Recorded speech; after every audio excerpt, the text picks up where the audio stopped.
เนาะดีใจที่สุดเลยเพราะว่าน้องก็บ่คิดบ่ฝันว่าสิได้เงินงามปานนี้โอ้โดยเนาะแต่ว่าบ่เตียงไปตัดก่อนเนาะสิมีน้ำหูน้ำตาให้เบิ่งอีกแล้วบัดนี้เนาะ มีแน่นอนเพราะว่า มีแน่นอนเพิ่นบ่แม่นอ้ายน้องของน้องแท้ๆเพิ่นก็ยังมาช่วยน้องมื้อนี้ไปใส่ลูกลูกลูกชายอยู่นำแม่ย่ามื้อนี้อยู่นำแม่ย่าบัดมื้อเลยโดยเพราะว่าอยากฝากให้เพิ่นห่างแม่เพราะว่าบ่ได้จะบ่ได้อยู่เลี้ยงลูกตลอดอันนี้ว่าจะไปสอบหาเงินมาเลี้ยงลูกเพราะว่าอยู่คนเดียวไม่มีใครเลี้ยงเสีย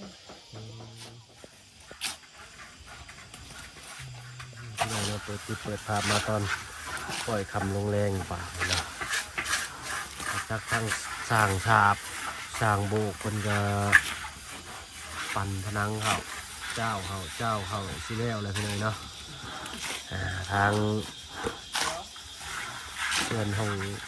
ครัวอะไรห้องน้ำเนาะกำลังเทคานเนาะโอ้ไวพอเลยทางนี้ก็ได้พี่น้อยเนาะแต่ต้องสิได้หาดินมาถมขึ้นอยู่ได้พี่น้อยนะตามเบิ่งเพราะว่าท่อมันยกขึ้นสูงโอ้โหพี่น้อย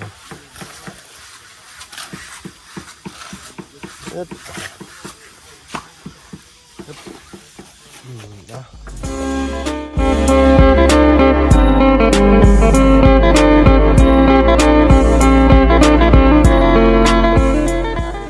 เนาะกับทักทายสบายดี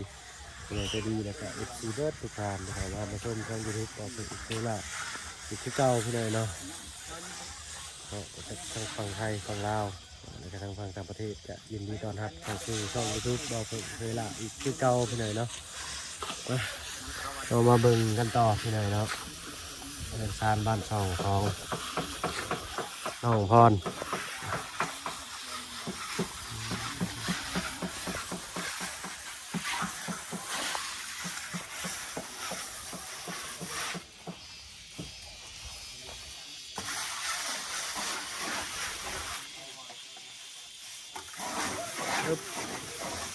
โอ้สั่งที่มือขึ้นยอดเลยพี่เลยเนาะตรวจจัดขนาดเลยเนาะงามอีกว่าเน้นหนาขนาดเลยเนาะ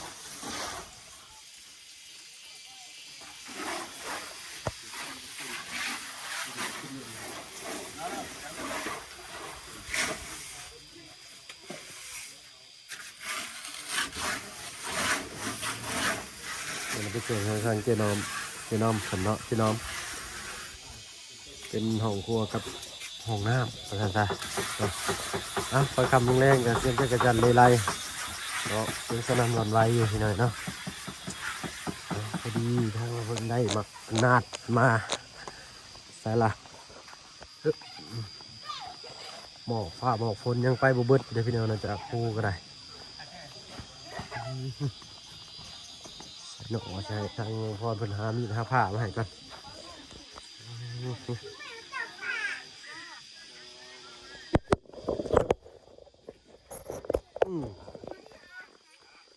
เอามาเจ้าหามีดหาผ้ามาได้ใส่โน้ตใส่ด้วยสบายดีเจ้าโอ้ยอ๋อมาบาดนี่เล้วเลยไว้ว่าผ้าสะอื้นเลยนี่เลยทางหาได้แล้วเนาะข้างหน้าก็แล้วเลยแล้วก็ทั้งทางทั้งส่วนบ้านห้องน้ำกับห้องครัวคนก็กำลังเทคาน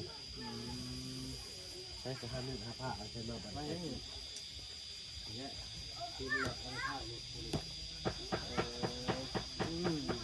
ไปกินกัน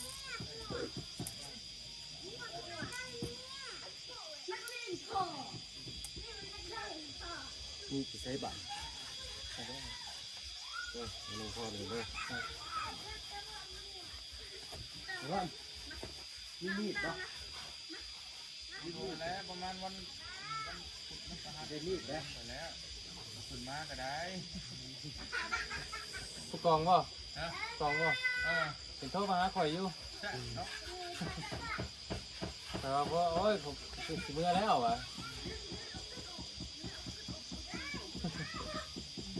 ผู้กองไม่มาอีก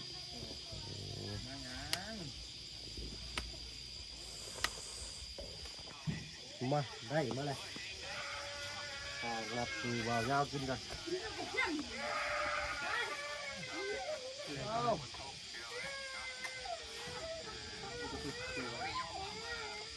ยังไง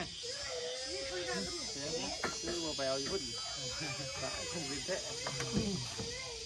แกยังก็ต้องไหม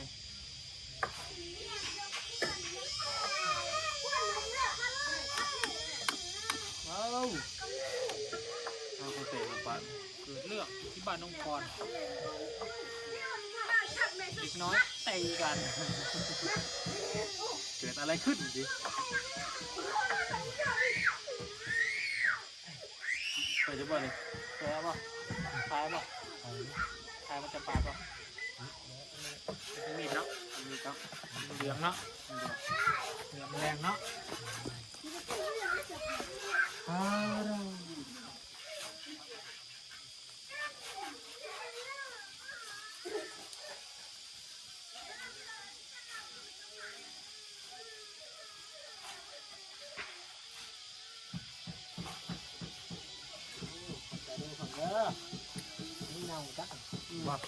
เดี๋ยว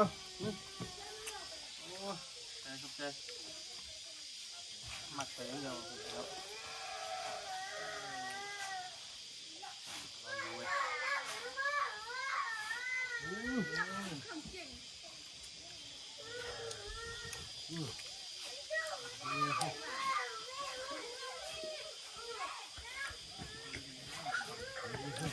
หวานเกินแล้ว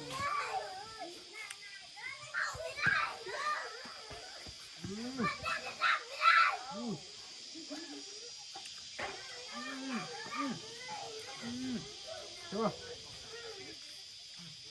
เดี๋ยวลงขึ้นนั่นได้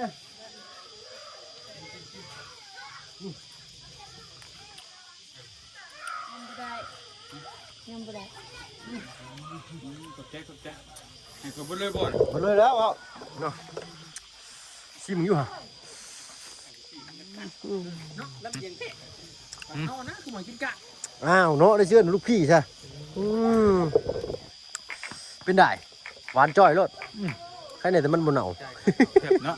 แซ่บนี่เอานี่เอาเบิ้งใจเบาเนี่ยเอาเบาบุญปาดให้กินเบิ้งเนาะไปดีจ้ะโอ้เลี้ยวไว้นี่ลูกพี่เนาะเลี้ยวไว้ดีกว่า 7 มื้อ 7 มื้อ ก็คิดเห็นมาเลยครับ โอ้คือว่าสุดยอดเลย นี่ปูจะแตะซึ่งมันก็บ่แตะผมเก่าตัวได้เนาะฮะ เงินกินแขวรถตัวเนาะ เงินจิเขียวร้อนเนาะ ต้องบวกกันเสาแล้วนะ แมน ให้เราชับเบียมบวกเสาเลย เลย เห็นมันชุดรอดวะสีเซอร์ครบ มาเลยเนาะทางบ่อเตียงเพิ่นเอาสีมาล่ะ ขี่ชื่อกับ7-8 ล้าน อยู่ในเลยบ่บ่อเตียงสี แม่ โอ้เบิ่งก่อนซั่น เบิ่งไปเบิ่งทางได้เลย น้องเอ้ยย่างไว้ก็บ่ได้ลมพัดเขียวเย็นมันจะจ้อย ใส่เวลานี่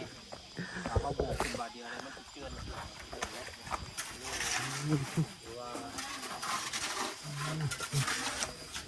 ใส่คือได้สียังมาพี่น้อยเนาะ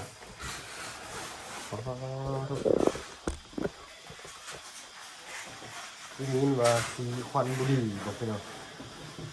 มีทั้งอะไรนี่คือยัง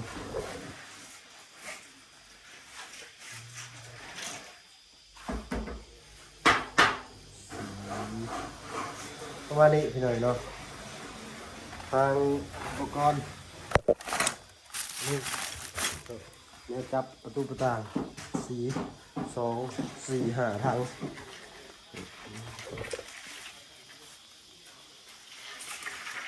ข้างในพื้นมันอยากอิ่มน้ำหรือมันอยากลุกลงนิดนึงคือทางไอ้ช่างเพิ่นมาจัดการให้นะเก็บรายละเอียดให้ผักกะลีนี่เบิ่งข้างนอกอีกคนนี้เฮ็ดหยังอีกพี่หน่อยเนาะทางสิจับเหลี่ยมขึ้นเสาเลยนี่เอามือจับเหลี่ยมไว้ก่อนหน่อยเนาะ มื้ออื่นมันสาบเสาบาดนี่เสาน้อยๆสิบ่อยากคักก็ได้ทางมาเตียงเพิ่นได้ให้จับเหลี่ยมเนาะจับเหลี่ยมออกมาแล้วก็สาบเป็นเสาใหญ่กว่าเก่าโอ้เห็นสิงามบ่ให้เว้าบาดนี่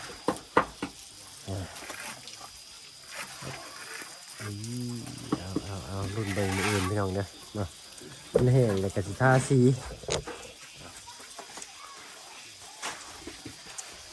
ถ้ามันแห้งคันก็เป็นท่าเลยนะนี่เนาะ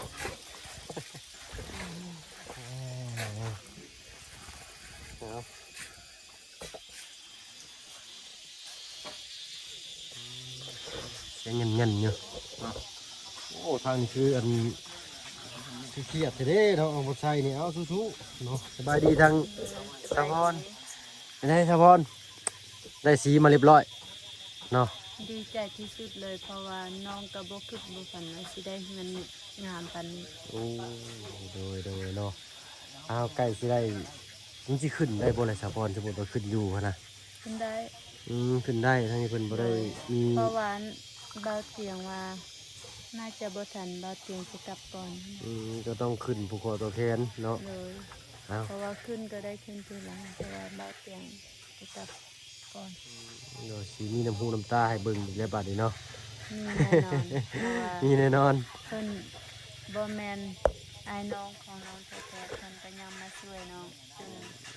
ถึงจุดนี้จนได้เฮือนหลังใหญ่ เนาะเอาไปทางอื่นทางไกลก็อย่าไล่ลืมห่างกันเด้อ เราเห็นใน Facebook ยังก็ เห็นในเฟซบุ๊กมันยังก็คอมเมนต์ทักทามกันได้เนาะ คอมเมนต์แน่นอน เนาะเอานอนรุ่นเบิ่งทางบ้านน้องพรเพิ่นตื่นอีกพี่น้อยเนาะมื้อนี้ไปใส่ลูกลูก ลูก ชาย อยู่นำแม่ยา มื้อนี้อยู่นำแม่ย่าบัดมื้อเลย โดยเพราะว่าอยากฝากให้เพิ่นห่างแม่เพราะว่าบ่ได้จะบ่ได้อยู่เลี้ยงลูกตลอดอันนี้เพราะว่าจะไปสอบหาเงินมาเลี้ยงลูกเพราะว่าอยู่คนเดียวไม่มีใครเลี้ยงเสีย ทางนี้เพิ่นไปเฮ็ดเวียกอยู่แต่อะไรนะครับพ่อ เพราะว่าถ้าเพิ่นแลนให้เยาคูเบียบ่ได้แล้วก็ซอกหาไปแป้งกินพระเจ้ากัน ไปเฮ็ดเวียกทานอาหารนี่สิเนาะ เนาะ ผู้เบี้ยนี้ บ่แม่นทานอาหารแบบไปแต่งกินให้คนจีนกิน โอ้โดยอันเวียกผู้เบี้ยเพิ่นมีเฮ็ดเวียกหยังไงซะพ่อ มีแบบในบ้านซักเครื่อง แล้วก็แบบเงินขับรถแบบหลายอย่างพอยังบ่รู้คือกัน ผู้เบี้ยที่ทางผ่านมานี่เลยเนาะ แม่นเพราะว่าน้องก็บ่รู้คือกันว่าสิได้เข้าเฮ็ดเวียกตัวใดแท้ เนยอยู่ผู้เบี้ยทางผ่านมาพี่น้อยทางที่บ่เพิ่งถ่ายคลิปลงไปให้ปลาลุงซีเบิ่งเลยพี่น้อยเนาะในหันมีเวียกในบ้านซักผ้าซักแพรให้พนักงาน เนาะ โอ้เพิ่นมีพนักงานซักต่างหากเนาะ แม่น ซักผ้าซักแพรเก็บห้องเก็บหูสิเพิ่นเฮ็ดเวียกเกี่ยวกับหยังเนาะพนักงานอยู่ในหันนี่ น้องก็บ่รู้คือกัน เพราะว่าเพิ่นอายเพิ่นจะแลนให้ เนาะโอ้ดีอยู่เนาะยังมีอ้ายหักเพิ่นสิแลนเวียกให้เนาะก็ขอให้ทางสะพรเนาะประสบเจอแต่สิ่งดีๆเข้ามาในชีวิตตลอดเนาะ ใจหลาย เนาะไปเดินไปเรียกการงานหยังก็ให้น้องเพิ่นประสบผลสำเร็จในหน้าที่การงานทุกประการนะพี่หน่อยเนาะเอาให้มีแต่แนวดีๆเข้ามาแต่เฉพาะเด้อ ๆเนาะ เนาะเพิ่นก็ตัวคนเดียวหาเงินเลี้ยงลูกว่าซั่นซะเนาะชอบหาเวียกสิเฮ็ดเวียกหาเงินเลี้ยงลูกทั้งสองเพิ่นว่าซั่นซะเอาถ้ามีโอกาสภายภาคหน้าทางทีมงานก็สิได้แวะเรียนมาเยี่ยมเพิ่นเติมอีกพี่หน่อยเนาะเอ้าคือว่าอะไรตอนนี้ยังบ่ทันจบยังบ่ทันยังบ่ทันสรุปเนาะก็อีกบ่ดนสิได้สรุปแล้วเนาะเป็นจังไดต่อ ขอบคุณทางสปอนหลายๆโดยเนาะเดี๋ยวสิพาไปลุงกับชีเพิ่นไปเลาะเบิ่งเป็นชานบ้านช่องเพิ่นตื้ออีกทีหน่อยเนาะว่าฮอดใส่ฮอดคันได้แล้วเนาะเหมือนกันต่อสิทางนี้เดี๋ยวสิพาไปลุงไปเบิ่งว่าเพิ่นเทคานเลยอีกน้อยหนึ่งทางนี้ก็ได้เนาะ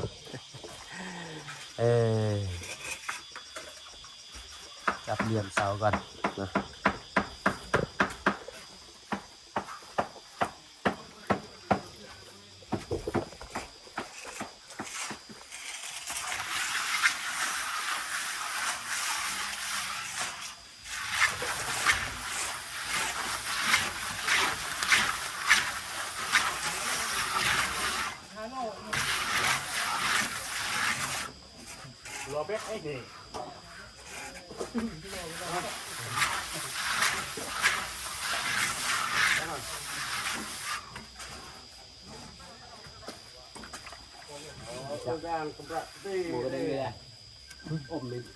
แพ้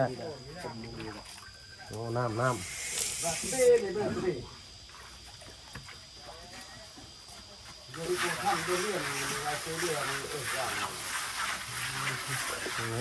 อยหนึ่งอันนี้เนาะเป็นเวลา5 โมงแรงเราก็เป็นค่อยคำแรงยังไม่ได้15 กันต่างคืนหาบอลพักเป็นเต้ากันแล้วที่นึงเนาะเป็นมืดนะครับ